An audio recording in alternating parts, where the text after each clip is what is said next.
Здравейте! Вече е септември. Превод. Hello!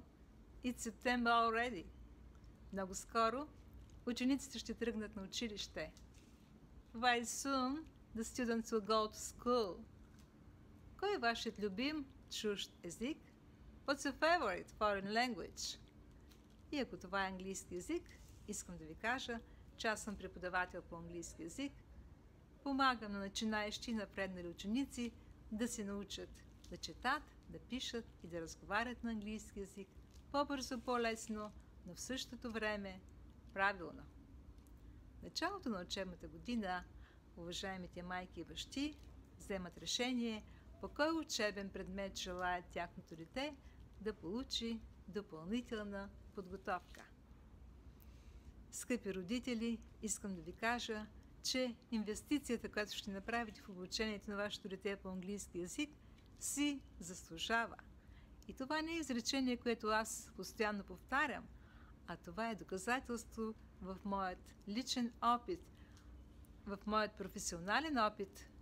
Аз съм преподавател по английски език повече от 14 години, а също така владея 4 чужди езика – английски, немски, руски и гръцки.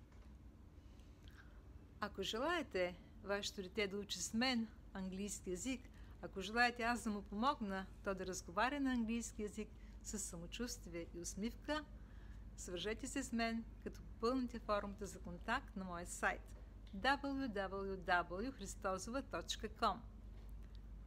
Пропуснах да ви кажа, че аз съм живяла и работила 7 години в Лондон, където усъвършенствах своите знания и произношения по английски език. Също така мога да бъда полезна на вашето дете с информация за живот в Обединеното кралство и за различните казуси на територията на тази страна.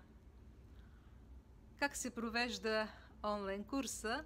В жива онлайн връзка на платформата на Zoom и Teams в реално време с реален преподавател, това съм аз. Учениците могат да задават своите въпроси и веднага в момента да получават своите отговори. С радост ще помогна на вашето дете да научи английски език.